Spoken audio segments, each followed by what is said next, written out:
Teman-teman dari inspirasi sekalian, saya akan berbagi pengalaman terkait pengalaman saya dalam menembus jurnal Scopus ya. Nah, ini pengalaman kedua saya dalam menembus Scopus itu di jurnal ya, saya perlihatkan. Nah, Journal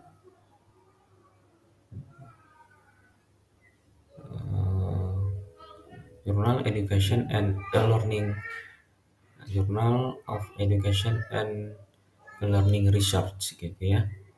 Nah, jadi pertama itu submit itu awal-awal April ya, tahun 2022. Nah, tahun 2015 direview dan dipertimbangkan untuk ditindaklanjuti untuk tahap berikutnya gitu ya. Nah, dan diminta untuk membayar proses proofreading-nya ya, proofreading, kemudian memperbaiki, menyusun bahasa ya. Nah, ini diberi waktu sampai tanggal 25 ya untuk pembayaran, tetapi karena kita perdana baru membayar ke bank luar negeri. Nah, jadi agak sedikit terkendala dan dijanjikan tanggal 28 paling lambat pembayarannya gitu ya. Nah, akhirnya tanggal 20 akhirnya pembayaran bisa kita lakukan ya. Itu di tanggal 27 ya, lebih cepat dibanding dari yang kita janjikan gitu ya.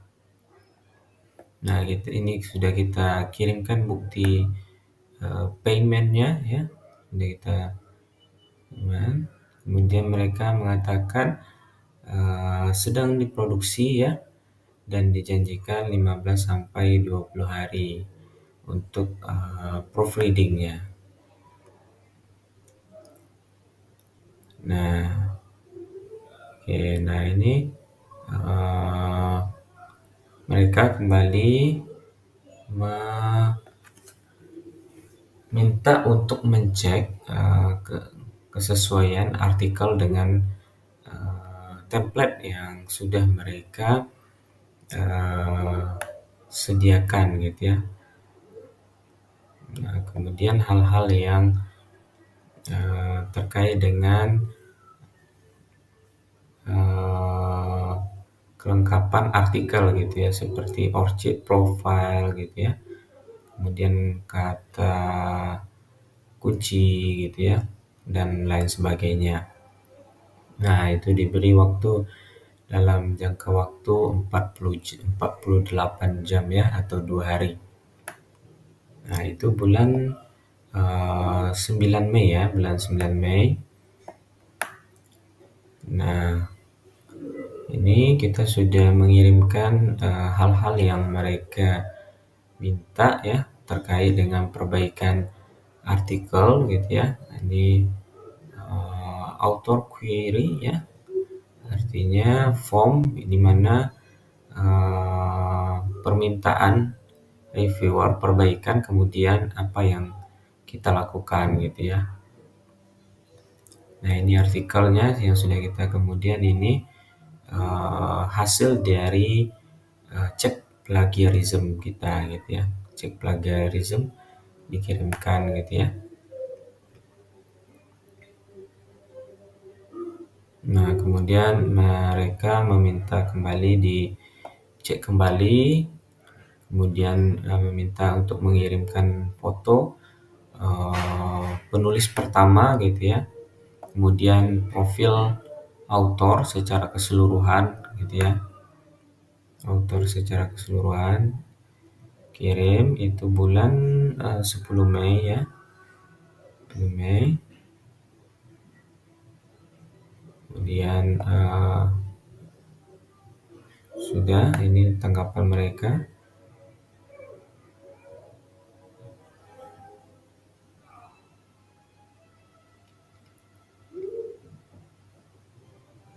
Nah, ini tanggapan-tanggapan.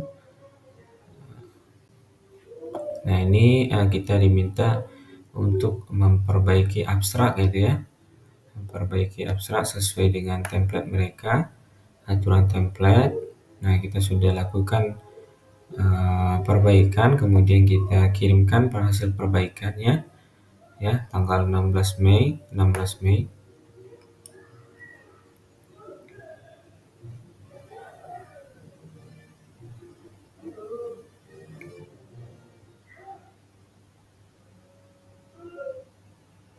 Nah, ini kita setelah kita lihat-lihat masih ada yang perlu diperbaiki, kita perbaiki kembali dan mengirimkan kembali gitu ya, apabila artikel belum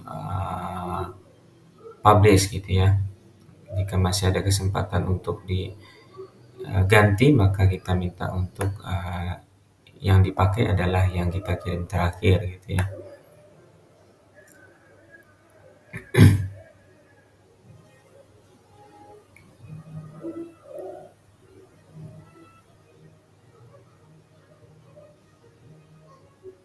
Nah, ini mereka mengirimkan ya hasil proofreading mereka ya, dan saran-saran perbaikan.